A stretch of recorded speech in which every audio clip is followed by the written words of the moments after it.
this? Yes. Or can you guys hear me? Laura, do you need me to hold it? I can hold the mic. I lost my voice on Monday. I was literally whispering when I was talking to kids in school on Monday, so today we're a little bit better. But as she said, my name is Sarah Dumas, and I'm the Director of Education at the Oklahoma History Center, and I'm also the State History Day Coordinator.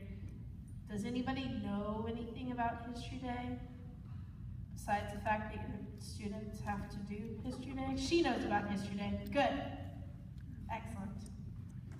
Did I come talk to you already? No, not yet? Okay, good. That's even better. Okay, so what History Day is it's a program for students grades 6 through 12, and they can pick any topic they want to whatsoever. There is no limitations on the topic they can pick. The only thing that they have to keep in mind when they're picking their topic is the theme, and I'll go over that in just a few minutes, but they can pick any topic whatsoever. And so part of that is that I am here to give them ideas about what topic they can pick, but looking at their own families is what I highly suggest for them to do. That's one of the best places to find a History Day topic. So if they look at or go talk to their grandparents or their great-grandparents, they'll usually come up with a pretty good topic. And then no one else has done, so that's even better. So after your students pick their History Day topic, then they are going to be able to do some primary source research, which is where your students are going to learn the difference between primary and secondary sources. So a primary source is a source that's written during the time period that they're talking about, and a secondary source is going to be like a textbook. So what I suggest to your students is that they start at looking at a book, okay, because they've already done the research. They've already looked at the things that they are talking about, and they've already done the research, and they can always go to the back of the book and look at the research that they've looked at. So that's the first thing I recommend that they do, and then after they do a little bit of research, they get to pick one of 5 different categories, okay? And the 5 different categories are an exhibit, a documentary, a website, a paper, and a performance. And this is really great for your students because not everybody likes to write papers. If you were like me in school, I hated writing papers. But I really, really like to do performances, so I could do a performance. Now, there's time limitations on all of those things, and word limits and all of that, and your teachers will give that information to your students, so you'll have all of that. But the important part right now is looking at the different examples of the different categories and looking at different ideas where students can look for topic ideas. So I'm going to show you, this is the National Pages website. So Oklahoma does History Day, as does all 50 states. There's actually 7 affiliates besides just the United States. And so History Day is actually done all over the world. China does History Day, South Korea does History Day, Department of Defense, everybody does History Day. And there's a competition that goes along with this. So the competition portion of it is that they can create their projects, they can compete at a regional level, which your region is held at TCC, Tulsa Community College. And if they win first, second, or third, then they get to go on to the state contest, which is held in Oklahoma City at the Oklahoma History Center. And that's the first Wednesday and Thursday of May. And then if they win first or second at the state contest, then the national competition is in Washington, D.C. in June. And there's about 3,000 students from across the world that compete on a national level. So what Nationals tries to do is provide information for all students. So their website is nhd.org, and all of your students, when I come to talk to them, I show them this website. Whether they keep the piece of paper they write it down on, that's a whole other story, but they all see this website. So if you go to the For Students section, it'll show you exactly how to create a History Day project. step by step, the things you need to do, getting started, how to make your entry, all of that. But the part that I'd like to show you, there's also the rule books and the theme on there. But the part that I'd like to show you right now is if you go all the way down to the bottom, you can see project examples from last year. And again, these are national winners. So these are kids that did really, really well with their projects. So let's start with the documentary. And I'm not going to show you the whole thing, but for the competition, students are broken up into two different groups. There's the senior group, which is students grade 9 through 12, and then there's the junior category, which is students grade 6 through 8. So the examples I'm going to show you are going to be a 6th, 7th, or 8th grader. Okay? They're going to be a 6th, 7th, or 8th grader, and so I'm going to show you a documentary, just a little bit of it really quick.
I'm not going to show you the rest of that. You guys are welcome to go and watch it. It's about 10 minutes long.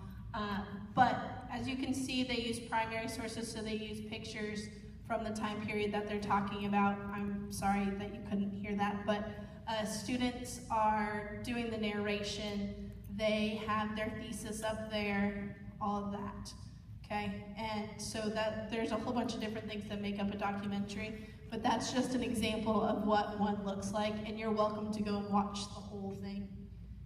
Documentaries can be no more than 10 minutes, so that's why it says 9:59 on there. And then let's look at an exhibit, this one will be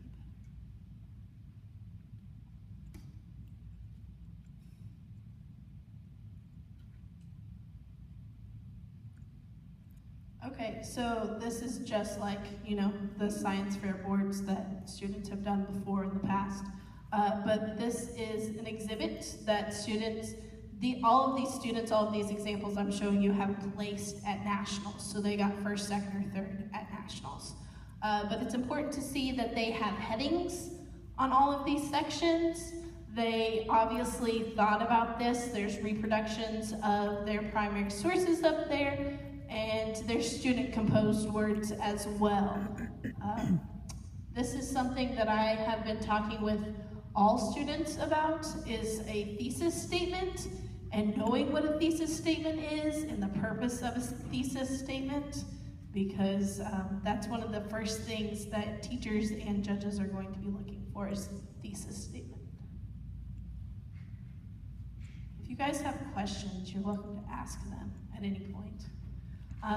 Exhibits are one of the most popular categories, exhibits and websites, but I will tell you that those are probably the two hardest categories, especially if your students want to go on past the regional level, because there are so many students that do it, and especially for exhibits, you can only have 500 student composed words. You can use quotes, but it's only 500 student composed words. Now your students may think that that's quite a bit, but it's not. 500 words is not very much. So it's actually quite difficult because they need to be strategic in how they use their words and where they decide to use them.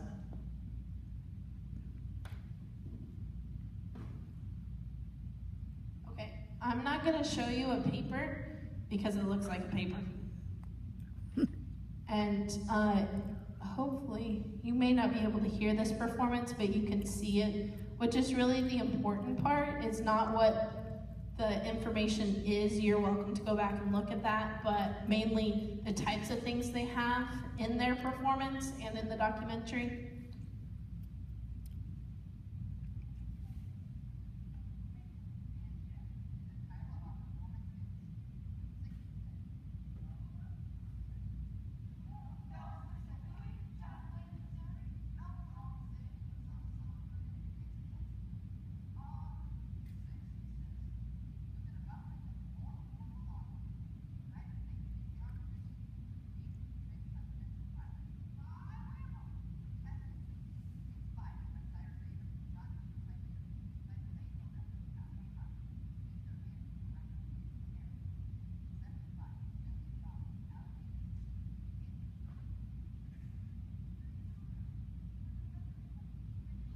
Okay, it looks like a performance or a play that you would go to.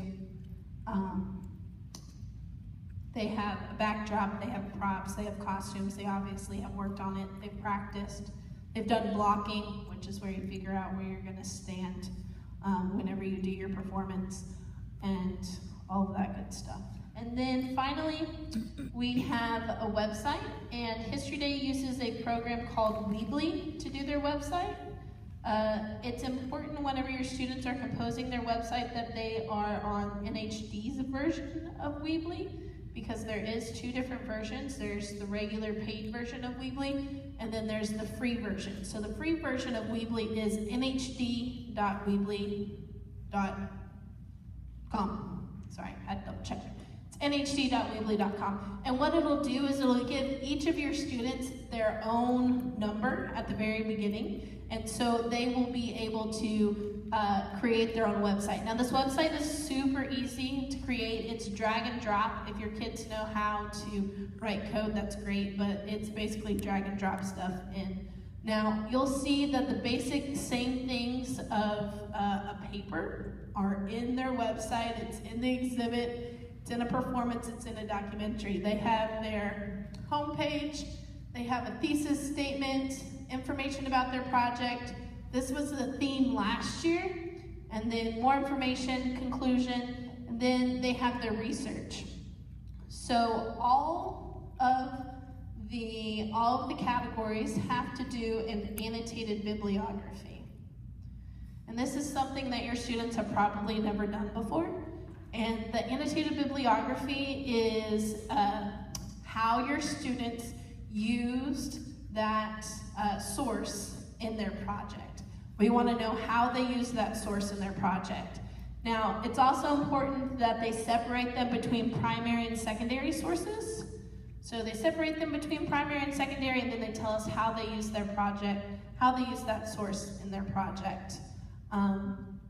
Also, side note, please know Wikipedia. Most students know that, but you can change Wikipedia. So it's a good starting place, but please don't let them cite it in their project. It's not good. Okay, so they're going to do an annotated bibliography. And then for everyone except for a paper, they're going to write a process paper. And their teacher will give them the questions they're supposed to answer for their process paper, but it's basically how they did their project and why they did their project. So here's an example. It's 500 words, and there's the questions. There's one more I can show you in just a minute. But the questions are, how did you choose your topic? How did you do your research? Why did you choose that category? And how did you create your project? They combine the last two. But you can see up there, that's for the process paper. It's so that we know the steps that they did. And this is really the first time when you go to college, this happens quite a bit, how you created your project. And one of the things that I tell students all of the time is that I don't care what other people say. This is where I want to hear what the students' voices are. And that's why they're doing primary source research, is that they are gathering evidence to prove their thesis, to prove what they are trying to talk about. I don't want to know what some other book says or who said something else. I want to know what the student has to say about their topic using the primary sources to support what they're trying to tell us. Okay, anybody have any questions about the categories? Yes, ma'am.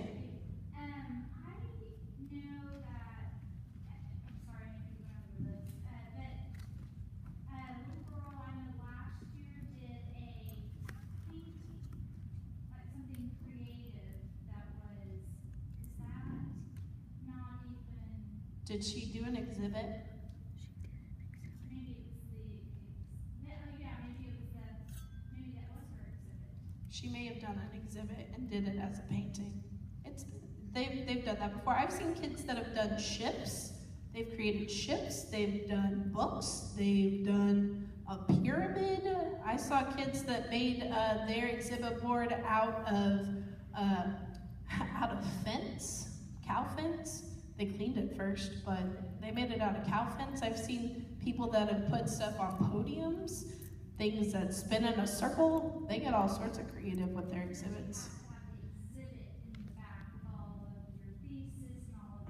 You have to have all of that information in there, and I'll show you in a minute how what information they have to have, and there's size requirements for each one. And once they decide which category they're in, then they'll get all of that information from their teachers.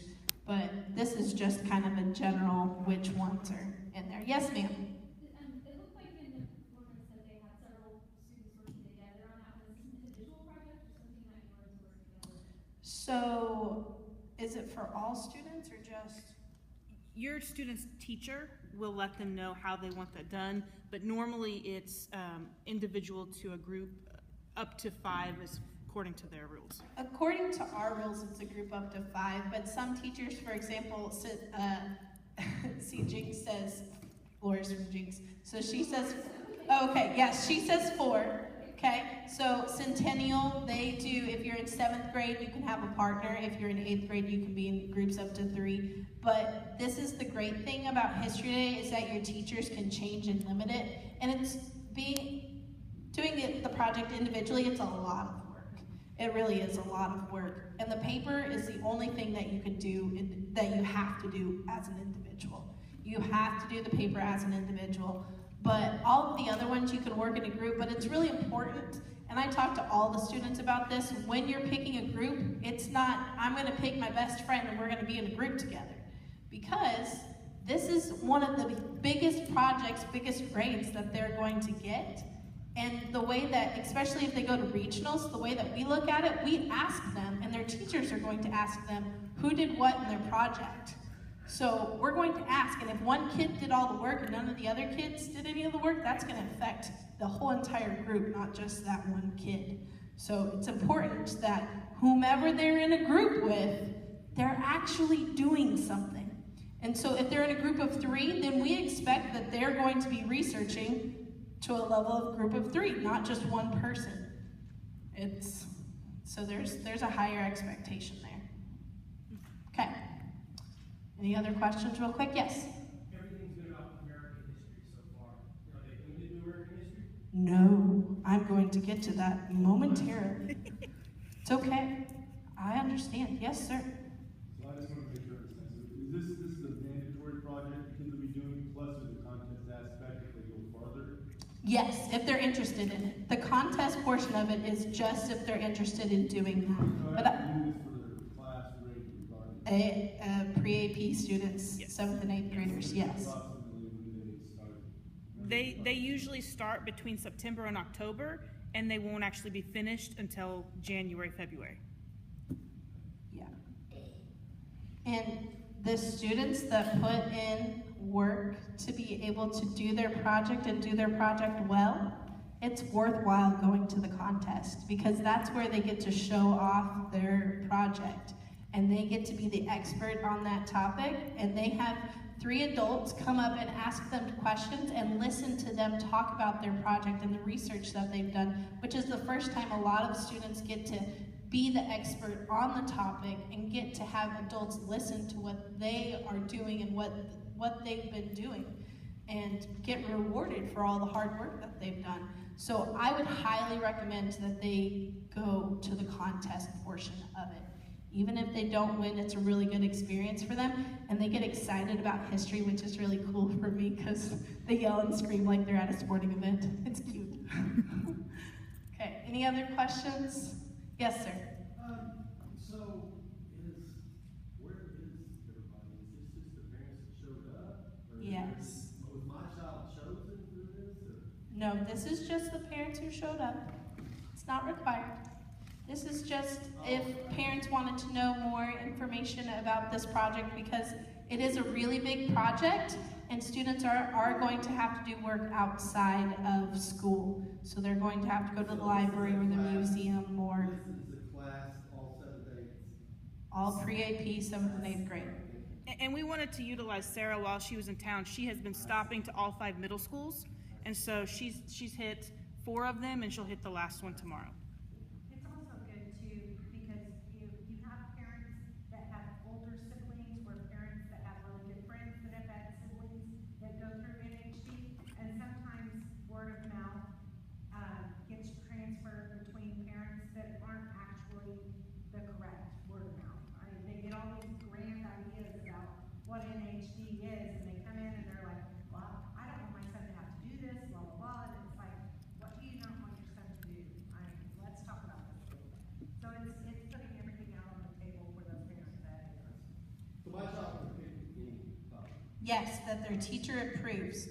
So what the teachers and what I've suggested to all of them, and I'll show you it in a minute, but we have a History Day contract where they write down who they're in a group with, what their topic is, an idea of what their possible category is, then you sign it, the student signs it, and the teacher signs it, saying that everybody understands what's going on.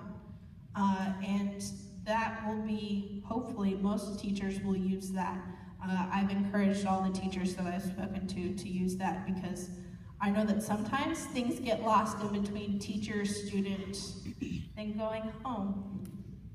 Okay, so we've talked a little bit about categories. Now I'm going to talk about the theme. Okay, so the theme is different every year. And the theme this year is taking a stand in history. And I've been asking your students what taking a stand means. And my favorite answer so far is standing up for something. They like to use the same words in their definition, which is cute. Okay, so I'm going to explain this to you the same way that I've been explaining this to your students. So if you have paper, if you'll write the word volcano vertically, but leave space in between each letter, there's a definition for each one of those letters. Okay? So, taking a stand. They are going to be voicing a position, that's the V, voicing a position, and when you voice a position, you're going to be taking some sort of a risk. Not everyone's going to agree with what you're doing. You're going to be taking some sort of a risk. Okay? Then O is overcoming opposition. You're going to overcome opposition. You're going to be fighting against something. Fighting against something. Now, that can be military, it can be social, it can be political, it can be religious, it can be cultural, it can be all sorts of things, but you're overcoming some sort of an opposition. And then L, you have to have some sort of a leader, right?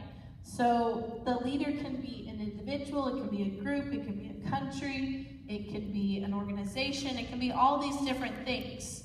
Now, what I try to do is give them some little hints of where to look for topics. Because I know that that was my hardest thing whenever I was in school, was coming up with a topic, especially for this big of a project. If you go to 100leaders.org, a few years ago we had a topic or a theme called Leadership and Legacy, and they created this 100 Leaders Gallery and from History Day, and your students can go to this page, and if they click on a leader, let's find a leader. We'll pick Napoleon Bonaparte. That sounds wonderful. So he is a political leader. Okay, so here's a summary about who this leader is in the blue. and it talks about how he took a stand. He took a stand political and militarily, okay? And then there's a little bit of background information in case students don't know who that is. Now this yellow part is the most important part, I would say, on here. The how he is a leader. Now how he is a leader is how he took a stand. So that basically tells your students how it relates to the theme, okay? So, there you go. And then if they scroll all the way down, they'll see the resources that they used to create this, and then they can use those resources to create their own project, okay? So that's L. C, right? I'm spelling this in my head. It's been a long day. I've done it multiple times. So C stands for change, okay? What occurred? What happened when they were taking a stand? What was the change that happened? Now it's important whenever you're talking about change, are you talking about long-term or short-term change? Okay, because both of those count as taking a stand. You can have long-term or short-term change. And then the other part of that is that there is scale. So we talk about with the students changing something within the classrooms versus changing something within your grade level versus changing something within your school or worldwide. You have to think about the scale of the things that are changing, okay? And then A has a descriptive word. It is a concrete action. Now it's very important that the action is concrete. We want to know that they made a decision to do this so that because they wanted to take a stand, not just they did something and then something happened. We want to know that they made a decision to stand up to bullies and made a plan and set it out and then did it. So it needs to be a concrete action. That action again can be long-term or short-term and can be on a big or large scale. And then N stands for no stand, because sometimes when you don't take a stand, that can affect things as well. So, for example, World War II. We didn't get involved right away. We didn't get involved until they bombed Pearl Harbor. So what would have happened if we got involved right at the very beginning? What would have changed? How would it have been different? Okay, so sometimes you can take a stand by not taking a stand. And then the last one is really what I think is the most important of them, and that's out of the box. Out of the box is the last one. And the reason I think that's the most important is that there is 500,000 students worldwide who do History Day. There's 500,000 students that do History Day. And students, when they hear the theme, they automatically, all over the world, no matter who they are, where they are, they automatically think of the exact same thing. Anybody have any guesses as to what that is? Rosa Parks? Anybody else? Any other guesses? Yeah. Martin Luther King! Yay, good job. Yes, Martin Luther King. That's usually the first jump to, is that they want to do Martin Luther King, which is great. But maybe they need to look at Martin Luther King from a different perspective. Maybe look at something else that he did, okay? Now, you asked earlier about doing American topics versus European topics. They can pick any topic they're interested in whatsoever. If you go to okhistory.org, you have an email, Heather. If you go to okhistory.org and go to the Education tab and scroll down to the bottom, you'll see this. This is the information that my team and I have gotten together to hand out to you and to your students and to your teachers so that we can help you as much as possible, because that's our job, is to help you with History Day. So let me show you a little bit about what's on here. In the For Parents section, there is information about all the categories, a little bit of background information. The rule book's in there that tells you about each one of the categories and what the rules are, okay? All of that's in there. And then my contact information is down there at the bottom. The most important thing for your students, and I show them this, and they're supposed to write it down, is this OK NHD resources, okay? What we've done is we've basically typed out worksheets and activities, on how to do History Day. We basically have written it out, okay? So, what grade is your student in? Seventh grade, okay. 7th grade. Here are World Geography, Eastern Hemisphere, History Day topic ideas that deal with the theme this year. What we've done is we've taken the content standards and we have come up with History Day topics that address the theme that go along with them. So you guys are welcome to use these. Your teachers will definitely use these. So there's that information. This is the History Day contract that I was speaking about previously, that most of your teachers will hopefully use. Oops, no, I don't want to turn that on. That hopefully all of your teachers will use. Now, do you have to do an American topic? No. Do you have to do a History Day topic or a Oklahoma History Day topic? No, you don't have to. But those are going to be more unique, and the resources for that are going to be here. So here's a list of 152 leaders in Oklahoma and different key events of things that have happened in Oklahoma. And all of this information that goes with all of these topic ideas is at the History Center. And the majority of it, realistically, is on our website. And you can look it up on our website. You can email me. They can pull stuff in the research library for them. We have students that come over and do research in the library all the time. Okay? And then there's just basically different things for each of the things that your students are going to be doing. Choosing a topic, there's a worksheet for.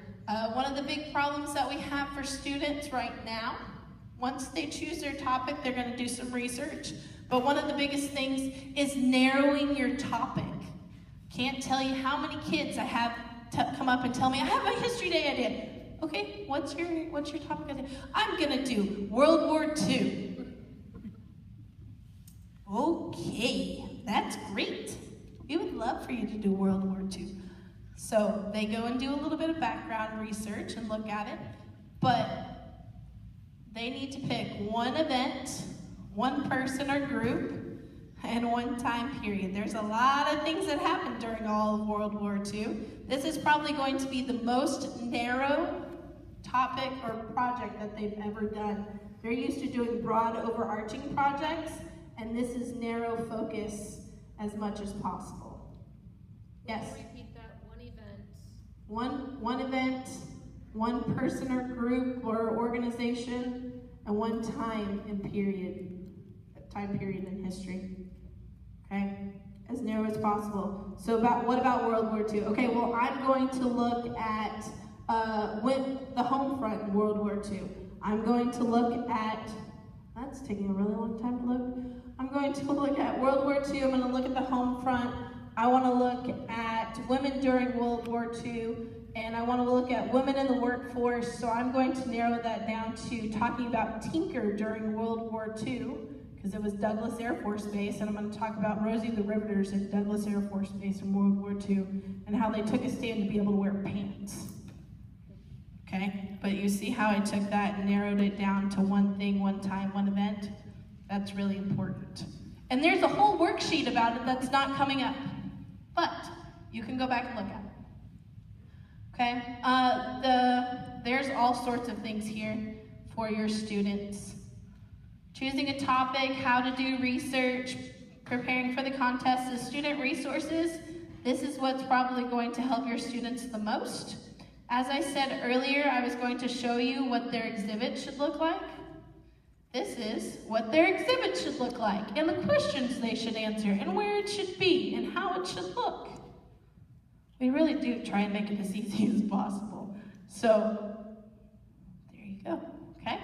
So there's that, and your teachers will have that as well. And then the other thing I'd like to show you quickly is that there is this digital collections here at the bottom, and there is 8 pages, bless you, There's 8 pages of online digital collections that are hyperlinked that have primary sources by theme or by topic, okay? So they can start here and start looking at all sorts of different things for their projects.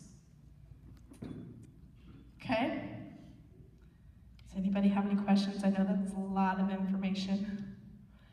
And it's going to be broken down for your students, but I'm really glad that you all are here and that you understand about this project, because they are going to have to go to the library or go to a museum.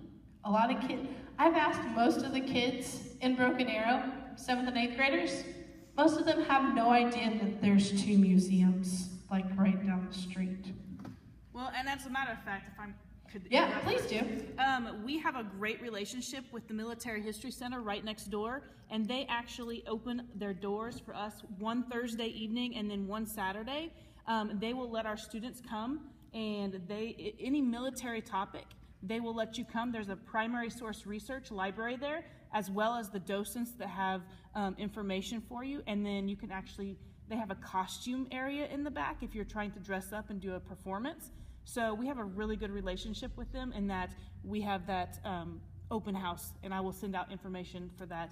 And for those of you who are from Jinx, we will be happy for you guys to come as well. And I know that Broken Arrow Historical Society, because I've talked to them before too, that they know all about History Day. They have topics, they have all sorts of research already gathered and waiting for someone to walk in the door and talk to them about it. And so do we. In Oklahoma City, I know we're a little bit further away, but we definitely have stuff. And I've talked to the Tulsa Historical Society. They have stuff for History Day to talk about oral histories and all of that good stuff. So there's a bunch of different support organizations all around that are here to help with this project. Because this project's different than anything anybody else has done. Yes? What's the, when you say history, is there a time frame that? That's a good question. That's a very good question. Okay, so, and most of the kids ask me this question as well. So what I tell the students is that they need to pick a topic that they feel like they have enough supporting evidence to be able to prove their thesis. Now that's that ambiguous answer that you give to your kids too. At least my parents did. But the reason you want them to pick a project that they are able to find enough sources and that you can see the historical context and impact that it's had on the world, and that we have enough perspective over what happened. Now, the earlier that is, the harder it's going to be to find that. It's going to be much harder to find that. Personally, and this is up to your teachers, they can tell their students whatever they want to. I personally say minimum of 10 years. Minimum of 10 years. And if it's a big, huge, tragic event that has happened in Oklahoma history or in U.S. history, then maybe 20 years. Because things are still fresh in people's minds, and it's hard to get the actual information versus people's opinions and how they feel and all of that stuff. Did you have a question back there, ma'am? I was going to ask, and this is probably just for me more than my son, because I go by timelines. Right. Are they going to be given timelines when certain things need to be done, or is this purely an AP project where they need to time manage themselves? They'll be given timelines. Because they're still 7th, 8th grade They're students. still in 7th and 8th Yeah. grade. Right. But Right. I There'll be will little show checking you. points. So their teachers will have a wonderful timeline for them, but we That was a great also I think it's more from me. we also have done maybe where'd you go? Okay, so your teachers will give them due dates and timelines and all of that good stuff, but we have on our website pacing guides. And it says, by this point, your students should know this. By this point, your students should know this. By this point, your students need to be checking this. So you can look at those as well. And it's going to take forever to pull up. I don't know what's going on with it. I pulled up too many things. That's what I'm going to go with. Yes, ma'am.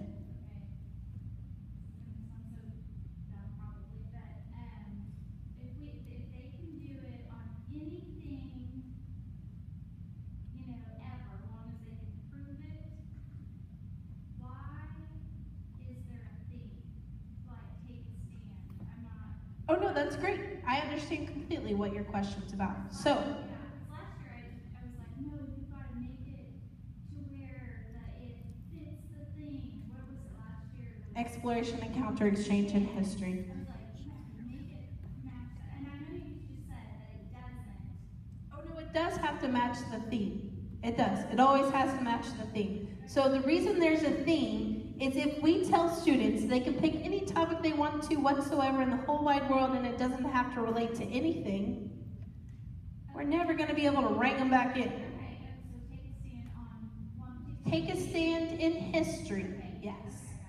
Any topic whatsoever, as long as it relates to taking a stand in history. I'm sorry if I wasn't clear on that. No, you probably, I'm sure you were. Taking a stand in history, any topic whatsoever. And it's really easy. If your students are having, what they should do is they need to pick and start thinking about things they're interested in. That's the first thing. Think about things you're interested in. Don't worry about the theme. Find something you're interested in. Think about it.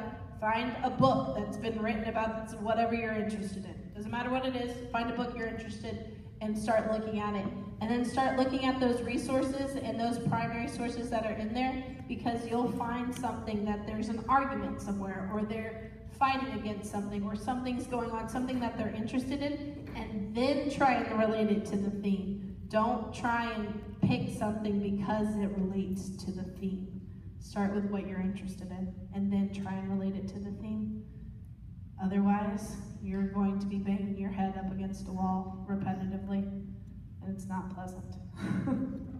And I am always here to answer questions. I will be more than happy to answer questions from parents or students. I have been giving my email address out to all students, which is always exciting.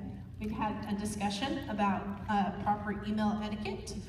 So, but they can email through you. I've had parents that call me. It's okay. Mine would probably be going off right now anyways. I've had parents who email me. I have parents who call me all the time. You're more than welcome to do that. I would suggest if you want to get a hold of me that you send me an email, because I'm usually not in my office.